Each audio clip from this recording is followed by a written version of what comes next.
안녕하세요 여러분. 오늘 하루도 주님의 지팡이와 막대기의 인도함을 받는 그런 하루가 되기를 축복합니다. 오늘 본문은 사사기 19장입니다.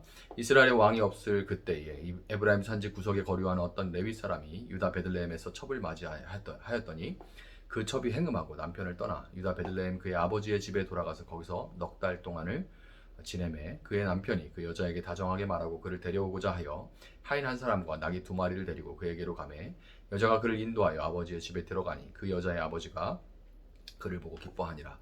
그의 장인 곧 그 여자의 아버지가 그를 머물게 하매 그가 3일 동안 그와 함께 머물며 먹고 마시며 거기서 유숙하다가 넷째 날 아침에 일찍이 일어나 떠나고자 하매 그 여자의 아버지가 그의 사위에게 이르되 떡을 조금 먹고 그대의 기력을 돋운 후에 그대의 길을 가라 하니라.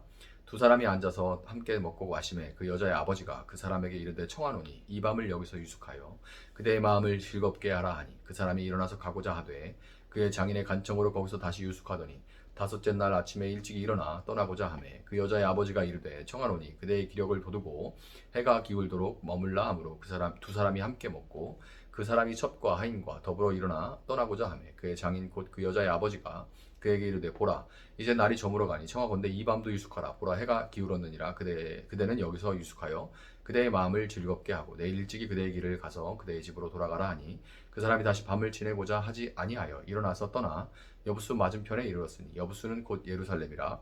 안장 지운 나귀 두 마리와 첩이 그와 함께 하였더라. 그들이 여부수에 가까이 갔을 때에 해가 지려 하는지라. 종이 주인에게 이르되 청하건대 우리가 돌이켜 여부수 사람의 이 성읍에 들어가서 유숙하십시다 하니 주인이 그에게 이르되 우리가 돌이켜 이스라엘 자손에게 속하지 아니한 이방 사람의 성읍으로 들어갈 것이 아니니 기브아로 나아가리라 하고 또 그 종에게 이르되 우리가 기브아나 라마 중 한 곳에 가서 거기서 유숙하자 하고 모두 앞으로 나아가더니 베냐민에 속한 기브아에 가까이 이르러 해가 진지라. 기브아에 가서 유숙하려고 그리로 돌아 들어가서 성읍 넓은 거리에 앉아 있으나 그를 집으로 영접하여 유숙하게 하는 자가 없었더라. 저녁 때에 한 노인이 밭에서 일하다가 돌아오니 그 사람은 본래 에브라임 산지 사람으로서 기브아에 거류하는 자요 그곳 사람들은 베냐민 자손이더라. 노인이 눈을 들어 성읍 넓은 거리에 나그네가 있는 것을 본지라. 노인이 묻되 그대는 어디로 가며 어디서 왔느냐 하니 그가 그에게 이르되 우리는 유다 베들레헴에서 에브라임 산지 구석으로 가나이다. 나는 그곳 사람으로서 유다 베들레헴에 갔다가 이제 여호와의 집으로 가는 중인데 나를 자기 집으로 영접하는 사람이 없나이다. 우리에게는 나귀들에게 먹일 집과 여물이 있고 나와 당신의 여종과 당신의 종인 우리들과 함께한 청년에게 먹을 양식과 포도주가 있어 무엇이든지 부족함이 없나이다 하는지라. 그 노인이 이르되 그대는 안심하라. 그대의 쓸 것도 모두 내가 담당할 것이니 거리에서는 유숙하지 말라 하고 그를 데리고 자기 집에 들어가서 나귀에게 먹이니 그들이 발을 씻고 먹고 마시니라. 그들이 마음이 즐겁게 할 때에 그 성읍의 불량배들이 그 집을 에워싸고 문을 두들기며 집주인 노인에게 말하여 이르되 네 집에 들어온 사람을 끌어내라. 우리와 그와 관계하리라 하니 집주인 그 사람이 그들에게로 나와 이르되 아니라 내 형제들아 청하노니 이 같은 악행을 저지르지 말라. 이 사람이 내 집에 들어왔으니 이런 망령된 일을 행하지 말라. 보라 여기 내 처녀 딸과 이 사람의 첩이 있은즉 내가 그들을 끌어내리니 너희가 그들을 욕보이든지 너희 눈에 좋은 대로 행하되 오직 이 사람에게는 이런 망령된 일을 행하지 말라 하나 무리가 듣지 아니하므로 그 사람이 자기 첩을 붙잡아 그들에게 밖으로 끌어내매 그들이 그 여자와 관계하였고 밤새도록 그 여자를 능욕하다가 새벽 미명에 놓은지라. 동틀 때의 여인이 자기의 주인이 있는 그 사람의 집 문에 이르러 엎드러져 발길까지 거기 엎드러져 있더라. 그의 주인이 일찍이 일어나 집 문을 열고 떠나고자 하더니 그 여인이 집 문에 엎드러져 있고 그의 두 손이 문지방에 있는 것을 보고 그에게 이르되 일어나라 우리가 떠나가자 하나 아무 대답이 없는지라. 이에 그의 시체를 나귀에 싣고 행하여 자기 곳에 돌아가서 그 집에 이르러서는 칼을 가지고 자기 첩의 시체를 거두어 그 마디를 찍어 12덩이에 나누고 그것을 이스라엘 사방에 두루 보내매 그것을 보는 자가 다 이르되 이스라엘 자손이 애굽 땅에서 올라온 날부터 오늘까지 이런 일은 일어나지도 아니하였고 보지도 못하였도다. 이 일을 생각하고 상의한 후에 말하자 하니라. 아멘. 자, 우리는 사사기 17장 18장에서 이스라엘의 왕이 없을 때 레위인을 비롯한 이스라엘이 얼마나 영적으로 극심하게 타락해서 하나님 이렇게 입에 달고 살면서도 얼마나 그 하나님의 뜻과는 다르게 자기 눈에 보기 좋은 대로 살아갈 수 있는지를 볼 수 있었습니다. 17장 18장에서 아주 뼈아프게 봤죠. 오늘 본문인 사사기 19장 역시 이스라엘의 왕이 없을 때에 이렇게 시작하는 것을 볼 때 우리는 하나님 없이 살아가는 이스라엘이 또 무슨 짓을 벌일지 어떤 기가 막힌 모습을 보여줄지 걱정부터 되는 것이 사실입니다. 아니나 다를까 결코 조합될 수 없는 두 개의 단어가 첫 구절부터 등장하는데요. 바로 레위인이라는 단어와 그리고 첩이라는 단어입니다. 이 두 단어는 함께 있을 수 없는 단어죠. 우리말로 첩이라고 번역된 이 필레게시는 중동 지역에는 첩들이 있기 때문에 이 첩이라기보다는 이 부인들이 일부 다처잖아요. 그래서 부인에게 붙이는 이름이 있는데 이 필레게시는 지위는 낮지만 정식 부인의 지위, 그것도 첫째, 둘째가 아니라 세 번째 부인의 지위를 이렇게 필레게시라고 얘기를 해요.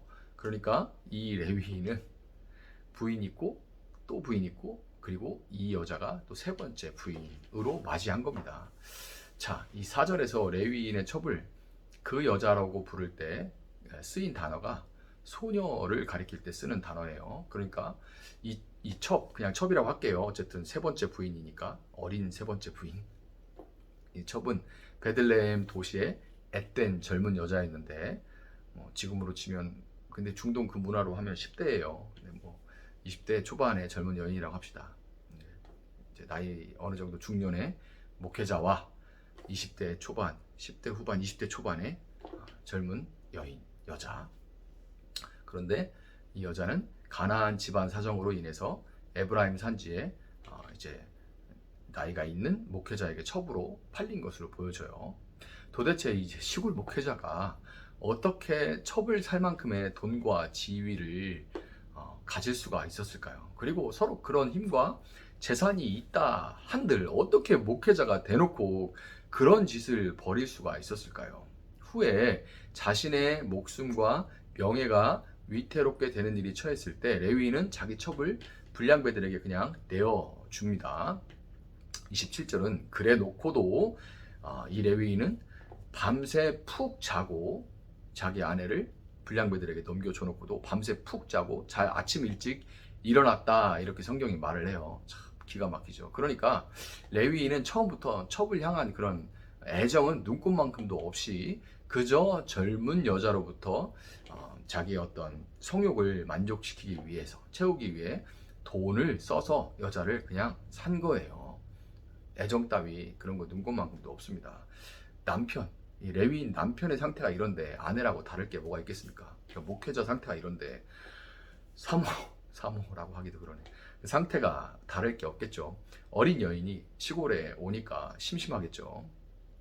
그리고 나이가 이제 훌쩍 차이가 나버리는 남편은 대화가 잘 통하지 않으니까 마을의 젊은 청년들과 이 젊은 이제 첩이 바람이 난 것 같은데 본문 2절에서 행음하고 라고 번역된 자나라는 단어는 전문적인 매음 행위나 창녀 행위를 의미해요. 그러니까 그냥 한번 바람 폈다 이게 아니에요. 아예 그냥 그 정도가 대단히 심했다라는 것을 알 수가 있습니다. 이 상황이 참 기가 막혀서 말도 안 나오는데 아무튼 그 첩이 그래 놓고 동네 소문이 이제 더럽게 나니까 소문이 아주 안 좋게 나니까 고향으로 도망가서 4달간 돌아오지 않아요. 그러니까 이제 레위인은 또 큰 돈을 써서 사왔는데 그래 이제 찾으러 가야겠죠. 그래서 다시 그 첩을 데리러 베들레헴 땅으로 갑니다. 자기 일하는 사역지를 두고 첩 데리러 가는 거예요. 레위인이 장인의 집으로 데려간 하인 1명과 나귀 2마리는 자기와 또 이 첩을 태우고 돌아올 수단이기도 하지만 지금의 고급 승용차에 해당하는 나귀를 2마리나 데려가면서 자신의 부를 그쪽 이제 첩쪽 집안에 보여주기 위한 과시하기 위한 것이기도 했습니다. 그러니까 이 레위인은 아주 총체적으로 진짜 아주 고급 승용차 타고 다니면서 그냥 그거 자랑하고 있는 목회자들이 떠오르네요. 자기 부를 막 과시하기 위한 거예요. 막 시계 고급 시계 차고 고급 승용차에 막 고급 양복에 막 쭉 이렇게 하고 다니면서 우리 교인이 막 우리 교회가 그런 거예요. 이렇게 하고 또 오는 사위를 맞이한 장인은 딸을 팔아 넘기면서 받은 돈을 돌려달라고 하면 어떡해요? 그러니까 돌려줄 수도 없고 또 잘하면 딸을 다시 넘겨주면서 뭘 더 받을 수 있을까 그렇게 생각을 했는지 대단히 기뻐하면서 그를 영접합니다. 사위랑 장이라고 나이 차이도 얼마 안 날 텐데 중동 지역에서 손님 접대는 3일을 하는 것이 기본이라고 합니다. 첫날에는 이제 그냥 안부만 물어요. 둘째 날에는 잘 차려서 잔치처럼 차려가지고 베풀어 주는 것이 그리고 먹고 마시면서 쉬고 하는 것이 마땅하고 셋째 날에 비로소 용건을 묻게 되어 있다고 합니다. 그런데 장인은 넷째 날 그리고 다섯째 날까지 사위를 극진하게 대접을 하는데 레위는 다섯째 날에 반나절을 보내고서야 첩을 데리고 베들레헴 장인의 집을 떠나게 됩니다. 본문 18절로 미루어 볼 때 18절에 여호와의 집으로 돌아가느니라 라는 구절이 있죠. 자, 그것으로 볼 때 레위인으로서 안식일 전에 에브라임에 있는 성소에서 제사를 드리기 위해서 다섯째 날 반나절이 지나고서 부득불 출발을 한 거예요. 해가 지기 전에 출발해서 안식일 제사에 늦지 않으려 하는 태도는 일견 성실해 보일 수도 있지만 그가 진정으로 제사를 중히 여기는 사람이었다면 사실 3일간의 대접이 끝났을 때 즉시 베들레헴을 떠났어야 하는 겁니다. 그럼에도 그는 사실 재력을 과시하고 대접을 받는 것을 즐기느라고 제사를 소홀히 여기면서도 레위인으로서 영적인 지도자로서의 체면 치레는 하고 싶어하는 형식적이고 위선적인 신앙을 가지고 있었던 것이고, 그런 그의 신앙이 일주일 내내 정말 개판으로 살면서도 목사로서 목회자로서의 그런 체면 치레를 하고 싶어하는 그런 사람이었던 거죠. 그런 그의 신앙이 레위인이면서도 첩을 거느린 윤리적인 타락으로 나타났던 것입니다. 베들레헴으로부터 당시 아직 유다에 의해 정복되지 않아서 아직 여부스인들에 의해서 다스려진 예루살렘까지는 약 10km 정도 되기 때문에 이제 나귀를 타고 가면 2시간 반 정도에서 3시간 정도 걸리는 거리였는데 그곳에 이르자 벌써 해가 지려고 했습니다. 그렇지만 할례 없는 이방인들의 땅에서 머물기 싫었던 레위인은 무리를 해서 어둑한 길을 지나서 베냐민 땅 기브온에 도착했는데 할례 받은 하나님의 백성인 베냐민 중 어느 누구도 고아와 과부와 나그네를 돌아보라는 하나님의 말씀에 따라서 그들을 영접하는 사람이 단 한 사람도 없었어요. 결국에 한 노인이 그들을 영접하는데 그는 사실 또 베냐민 사람이 아니라 베냐민 땅에 거하는 타짓 사람으로서 베냐민의 젊은 사람들은 단 한 사람도 나그네를 접대하려 하지 않았다는 것을, 그 사회의 행태가 지금 그렇다, 상태가 그렇다라는 것을 보여주고 고발하고 있는 거예요.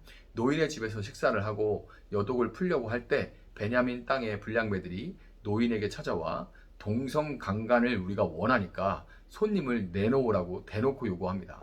가나안 땅의 윤리적인 타락을 정화하고 하나님의 나라를 세우고자 들어온 이스라엘이 딱 가나안 땅 소돔과 고모라 사람들이 하던 짓을 그대로 하고 있는 거죠. 얼마나 지금 이들이 병들어 있습니까? 영적인 타락, 17장, 18장의 영적인 그 타락은 반드시 이런 윤리적 타락으로 이어지게 되어 있어요. 그건 뭐 순서가 있다기보다는 같이 일어납니다. 항상. 그들의 계속된 위협에 레위인은 자신을 접대해준 그 노인에 대한 체면과 자신의 안위를 위해서 어떤 일이 일어날 줄 뻔히 알면서도 마치 맹수들에게 고깃덩어리를 던져주듯이 불량배들에게 첩을 내던져주고 문을 걸어 잠궈버렸고 그들은 밤새도록 레위인의 첩을 윤간하고 죽음에 이르게 만들고 말았습니다. 여러분 쭉 읽는 것만으로도 가슴이 답답해진 이런 상태, 동성강간이 버젓이 요구될 만큼 사회에 성적 타락이 만연하고 어려운 자를 돌아보는 사람은 하나도 없도록 사회적 분위기는 그런 냉랭하고 냉혹한 상태. 이스라엘이 이런 극심한 윤리적 타락에 놓이게 된 것은 레위인의 타락 때문입니다. 핑계할 수가 없어요. 레위인의 타락 때문입니다. 그 중에서도 다른 누구도 아닌 레위인이 제사를 소홀히 가볍게 여기는 태도가 가장 근원적인 문제인 겁니다. 여러분 예배의 실패, 즉 영적인 실패는 반드시 윤리적인 타락으로 이어지게 되어 있습니다. 사회가 극심한 윤리적 타락으로 치닫고 교회의 구성원들조차 사회의 윤리 상태와 다를 것이 없다는 것은 핑계의 여지가 없이 목회자의 타락 때문입니다.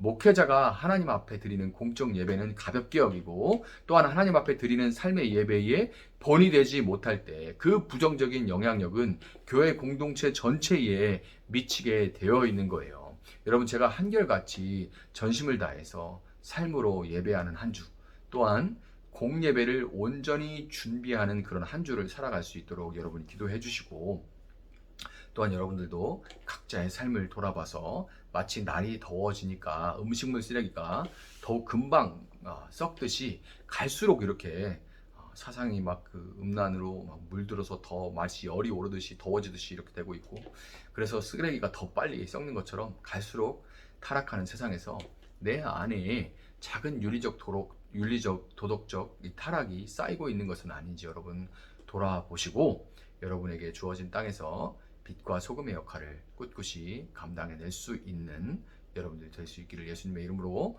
축복합니다. 잠시 기도하겠습니다. 사랑하시는 하나님, 감사합니다. 주님, 한국교회의 상태가, 또 사회의 상태가 어디가 더 더럽다 말할 수 없을 정도로 참으로 타락의 극치에 이르고 있는 그런 때입니다. 주님, 사회를 탓하기 전에, 주님, 또 교인들의 상태를 탓하기 전에 제 상태가 먼저 문제임을 고백합니다.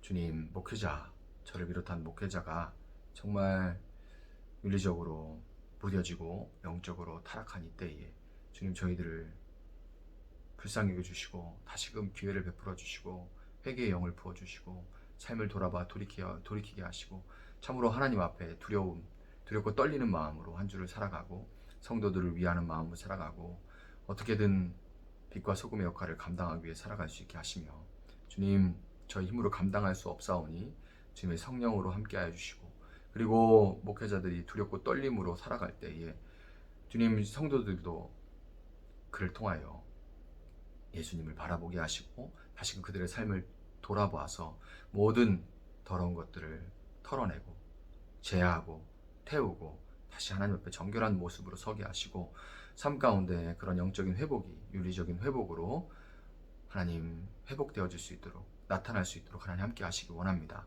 남편 외에 아내 외에 다른 사람을 쳐다보는 모든 눈길들을 주님 끊게 하시고, 모든 헛된 말들, 더러운 말들이 끊어지게 하시고, 모든 더러운 관계들이 다 끊어지게 하시고, 모든 음란 물들이 다 끊어지게 하시고, 모든 더러운 마음, 음란한 마음들이 다 끊어지게 하시고, 정결한 마음으로 주님을 바라보며 삶 가운데 정결한 삶을 살아갈 수 있는 온전한 믿는 자들이 될 수 있도록 하나님 함께하여 주시옵소서. 감사하며 예수님의 이름으로 기도합니다. 아멘. 오늘 주신 말씀 붙들고 계속해서 기도합니다.